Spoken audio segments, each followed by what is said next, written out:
দেখুন, 17 তারিখ ইসলামাবাদে যে ঘটনাটি ঘটেছে সেখানে আমরা কোনো জনসভা করি নাই। এটা একটা ছোট উঠান বৈঠক ছিল, কিন্তু আপনাদের সবার দোয়ায় আমার ছোট্ট উঠান বৈঠকে 400-500 লোক হয়ে যায়। এটা আল্লাহর রহমত, আল্লাহর মেহেরবানি, আপনাদের সবার দোয়া। আমি মাইক ব্যবহার করি না, আমি হ্যান্ড মাইক ব্যবহার করি।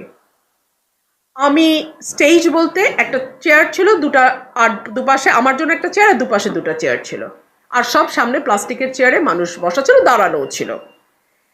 এর মধ্যে যখন ম্যাজিস্ট্রেট সাহেব আসেন, তিনি এসে পুলিশ নিয়ে প্রথমে ভেতরে ঢোকেন, উঠানের ভেতরে আসেন। আসার পরে আমি দেখতে পাচ্ছিলাম, আমার লোকজনও তাকাচ্ছিল, মানে আমার যারা ভোটার তারাও তাকাচ্ছিল। এক পর্যন্ত স্টেজের উপর উঠে আসেন, আমার একটা চেয়ার ওই মঞ্চে, আমি দাঁড়ানো, উনি ওখানে উঠে আসেন। তো আমি এই পর্যায়ে বক্তব্য শর্টকাট করি, আমি নেমে যাই এবং আমি ওনাকে বিনয়ের সাথে জিজ্ঞেস করি, আচ্ছা আমার কোন আচরণ বিধিটা লঙ্ঘন হয়েছে। উনি আমাকে বলতে পারছিলেন না। একটা পর্যায়ে আমি উত্তেজিত হয়ে বলি, সবাই প্রচারণা করছে, আপনাদেরকে বৃদ্ধাঙ্গুলি দেখাচ্ছে। কিভাবে বলি? এই যে বৃদ্ধাঙ্গুলির কথাটা বললাম, এই কথাটা কোথা থেকে আসলো? এই কথাটা তো হঠাৎ আসে নাই। এই কথাটা এসছে এই ছবিটা থেকে। এটা দেখেন,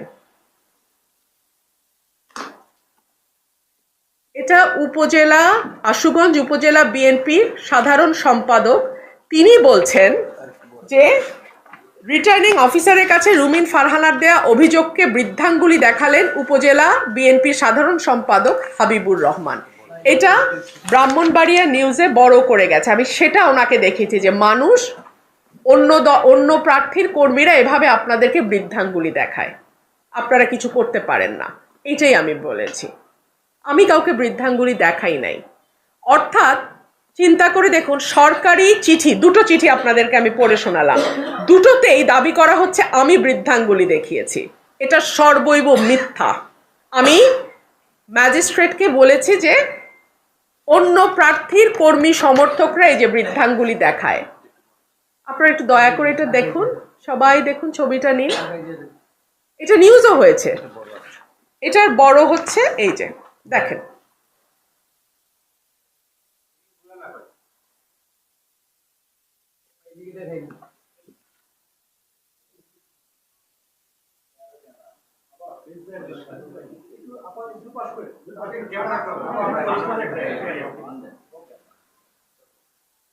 ঠিক আছে, ওকে, তাহলে বৃদ্ধাঙ্গুলের ব্যাপারটা আমি ক্লিয়ার করতে পারলাম, তাই না?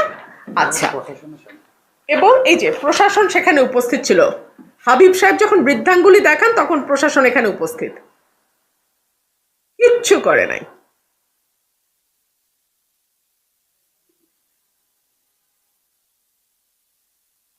প্রশাসন এখানে উপস্থিত, কিছুই তারা করে নাই।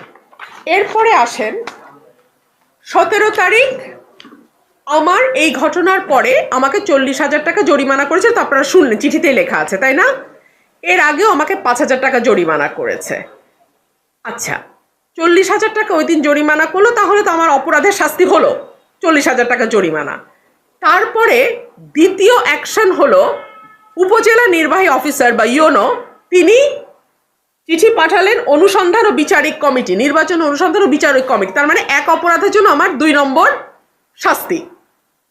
এখানেই থামলো না, 3 নম্বর শাস্তি হিসেবে রিটার্নিং কর্মকর্তা বা ডিসি, উনি আবার আমাকে একটা নোটিশ পাঠালেন। আমি এখনো সেই নোটিশ পাই নাই, সামাজিক যোগাযোগ মাধ্যমে দেখেছি। ঠিক আছে, তাইলে কি হলো, একটা অপরাধের জন্য আমাকে 3 জায়গায় শাস্তি দেয়া হলো। 40,000 টাকা জরিমানা, অনুসন্ধান কমিটির কাছে রিপোর্ট, এবং ইউনো ডিসি আমাকে শোকজ নোটিশ করা। এক অপরাধে 3 সাজা। এই প্রশাসনের অধীনে আমি কেমন করে নির্বাচন করি, যারা অলরেডি এতটা বায়াসড?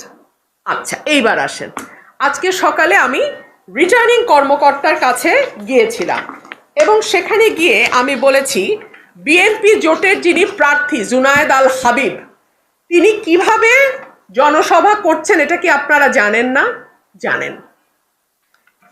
আমি এই সকল কিছু জুনায়েদ আল হাবিবের ফেসবুকে গেলে আপনারা দেখবেন বিরাট বিরাট স্টেজ করে বিরাটভাবে উনি প্রোগ্রাম করছেন, বিশাল স্টেজ, লোক যাই হোক স্টেজ অনেক বড়, মাইক আছে, সাউন্ড সিস্টেম আছে, সব আছে। আর আমি একটা হ্যান্ড মাইক নিয়ে চলি। এরপরে উনি গরু জবাই দিয়ে মানুষ খাওয়াচ্ছেন। বিএনপির জোট প্রার্থী গরু জবাই দিয়ে মানুষ খাওয়াচ্ছেন শাহবাজপুর। তারপরে বিএনপির জোটের প্রার্থী বলছে কোনোভাবেই রুমিন ফারহানাকে ভোট দেয়া যাবে না, বহিষ্কৃত রুমিন ফারহানার কাছে কেউ যাবেন না। জুনায়েদ আল হাবিব, সময় টেলিভিশনের নিউজ এন্ড লিংক। এগুলো যখন আমি ডিসি সাহেবকে দেখালাম এবং দেখি ওনাকে বিনীতভাবে প্রশ্ন করলাম, আমি তো এখন পর্যন্ত ৪৫,০০০ টাকা জরিমানা দিয়েছি, বিএনপি জোটের প্রার্থী কত টাকা জরিমানা দিয়েছে? আমি ১.৫ ঘন্টা ওনার সামনে বসে থেকেও এই অঙ্কটা ওনার কাছ থেকে জানতে পারলাম না। ওনারা জানেন না বিএনপি প্রার্থীর জরিমানা দিয়েছে কিনা। তার মানে এই যে এতগুলো ডকুমেন্ট দেন, তার মানে এই যে এতগুলো document full of videos and photos which clearly shows the way he is conducting his election campaign, ১ টাকাও তাকে জরিমানা দিতে হয়নি বলে আমি ধরে নেব, তাই না? আপনারা আমাকে বলেন তাহলে ইলেকশনের লেভেল প্লেইং ফিল্ডটা কোথায় আছে? এই ডিসি, এই ইউনোর অধীনে আমি কি বিচার পাবো, এই প্রশ্ন আমি আজকে আপনাদের কাছে রাখছি। এইবার আসেন নির্বাচনী আচরণ বিধিমালা।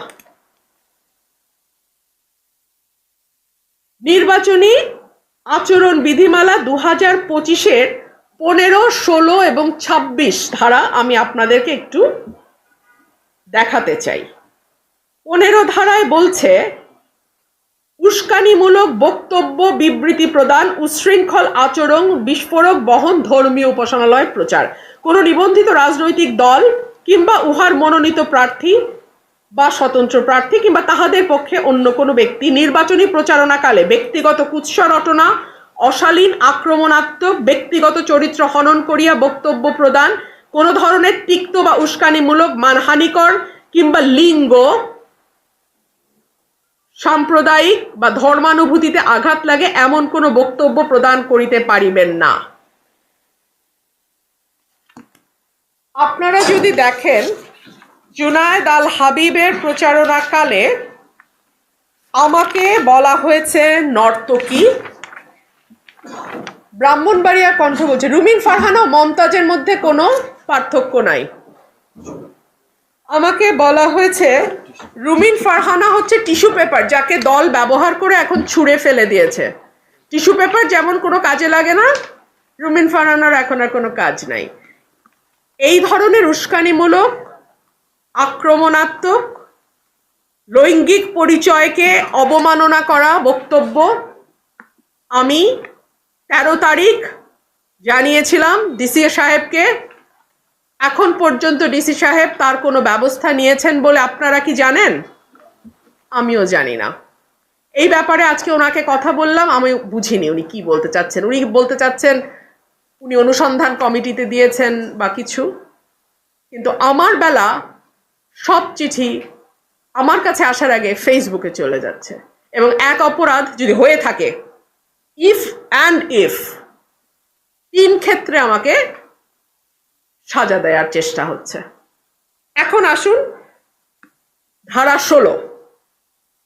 কোনো প্রার্থী বা তাহার নির্বাচনী এজেন্ট বা প্রার্থীর পক্ষে অন্য কোনো ব্যক্তি সামাজিক যোগাযোগ মাধ্যম ব্যবহার করিয়া নির্বাচনী প্রচারণা করিতে পারিবেন, তবে সেই ক্ষেত্রে বলছে ঘৃণাত্মক বক্তব্য, ভুল তথ্য, কাহারও চেহারা বিকৃত করা, নির্বাচন সংক্রান্ত বানোয়ার তথ্য সহ কোনো ক্ষতিকর আধেয় বা কন্টেন্ট তৈরি প্রচার করতে পারবেন না।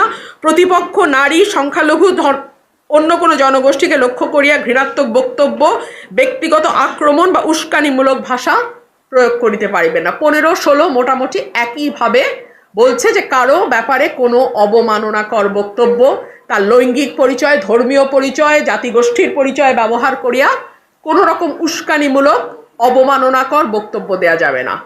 ক্রমাগতভাবে বিএনপি জোট সমর্থিত প্রার্থী এই কাজটি নিষ্ঠার সঙ্গে তার যারা কর্মী বাহিনী আছেন, প্রচারক আছেন, তাদেরকে দিয়ে করছেন। এবার আসুন ডিসি সাহেব আমাকে নোটিশ করতে পারেন কিনা। 26 ধারা বলছে নির্বাচন পূর্ব অনিয়ম হইলে কি করতে হবে। এই বিধিমালায় যে কোনো বিধানের লঙ্ঘন নির্বাচন পূর্ব অনিয়ম হিসেবে গণ্য হইবে এবং উক্তরূপ অনিয়মের দ্বারা সংক্ষুব্ধ ব্যক্তি বা নিবন্ধিত রাজনৈতিক দল প্রতিকার চাহিয়া নির্বাচনী তদন্ত কমিটি বা কমিশনের নিকট দরখাস্ত করিতে পারিবে। তার মানে নির্বাচনী তদন্ত কমিটি একটা আছে যার কাছে ইউএনও চিঠি দিয়েছে, সেখানে বলা যাবে, অথবা নির্বাচন কমিশনে বলতে হবে।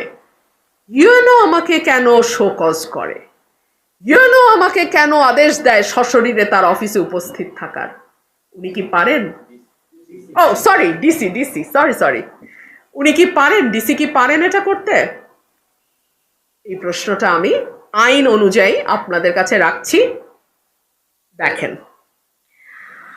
উপবিধি 1-এর অধীন প্রাপ্ত দরখাস্ত কমিশনের বিবেচনায় বস্তুনিষ্ঠ হইলে কমিশন উহা তদন্তের জন্য সংশ্লিষ্ট বা যে কোনো নির্বাচনী তদন্ত কমিটি নিকট প্রেরণ করিবেন। কমিশনের কাছে আগে আপনাকে কমপ্লেইন করতে হবে, তারপরে সে কমিশন যদি মনে করে যে হ্যাঁ এখানে তদন্ত হতে পারে, তাহলে তারা নির্বাচনী তদন্ত কমিটি যেটা গঠিত হয়েছে, ঢাকা ব্রাহ্মণবাড়িয়া নির্বাচনী তদন্ত কমিটি একটা আছে, তাদের কাছে প্রেরণ করতে পারবে।